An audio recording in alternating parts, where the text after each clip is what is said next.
நல்லோர்களை எல்லாம் துன்புறுத்துவதையே தொழிலாக கொண்டிருக்கக்கூடிய வலிமையான ஆள்கள் பல பேர் இருக்கக்கூடிய இலங்கை, வலிமையான ஆள்களோடு அவர்களின் அரவணைப்பில் வாழக்கூடிய ராவணன், அந்த வல்லாள் இலங்கை, வலிமையான ஆள்கள் நிறைந்த அந்த இலங்கை முழுவதும் மலங்க.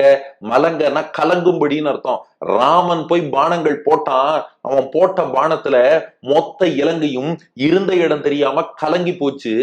இலங்கைய ராமனுடைய அம்புகளால் கலக்கல செருப்பு எது மாலை எதுன்னு வித்தியாசம் தெரியாத அளவுக்கு போயிட்டான். அந்த அளவுக்கு இலங்கையே பொடி பொடியாக ஆகும்படி போய் அம்புகளாலே துறந்த அம்பை ஏவினான். ஏவுகணை ஏவுவது போல அம்புகளை எல்லாம் ஏவி, சரம் துறந்த அம்பு ஏவிய வில் ஆளனை.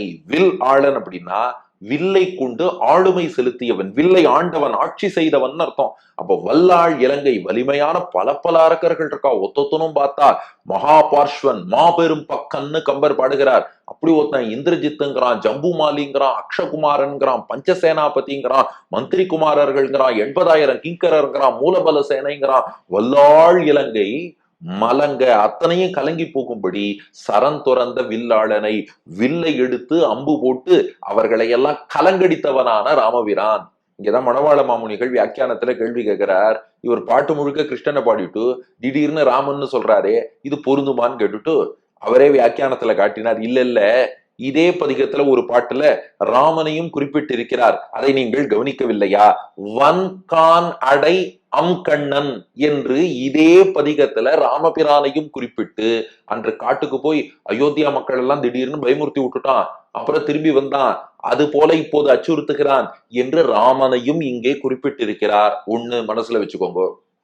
2, பெரியாழ்வார் நமக்கு உணர்த்த விரும்புறாராம், 2 அவதாரங்களுக்கும் ஐக்கியம். அன்று ராமனாக எந்த ஸ்ரீமன் நாராயணன் வந்தானோ அவன் தான் இப்ப கிருஷ்ணனாகவும் வந்து அப்பூச்சி காட்டுகிறான். அதை உணர்த்துவதற்காக ராமன் என்று குறிப்பிட்டார். 3வது இன்னும் சுவையான விஷயம், ராமன் எப்பேற்பட்ட வீரன்னா, சும்மா கையில வில்ல எடுத்தான்னா அரக்கர்களே அஞ்சி ஓடுவார்கள். அரக்கர்களை அச்சுறுத்தி அவ்வளவு பெரிய ஒரு நிலையில் சண்டை போட்டவன் ஒண்ணுமே இல்லாத ஒரு ஆயர் சிறுவன் போல வந்து நம்ம கிட்ட எல்லாம் அப்பூச்சி காட்டுறேன்னு சொல்லி சும்மா இந்த எக்ஸ்ட்ரா 2 கை சங்கு சக்கரத்தை காமிச்சுட்டு குழந்தைகளை பயமுறுத்துறேன்னு வரான்னா, அப்ப அவன் எளிமையை நினைத்து பாருங்கள்.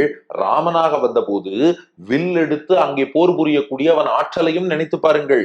கிருஷ்ணனா வரும்போது நண்பர்கள்ட்ட சும்மாவாச்சும் அப்பூச்சி காட்டுறேன்னு சொல்லி விளையாடக்கூடிய எளிமையும் நினைத்து பாருங்கள்.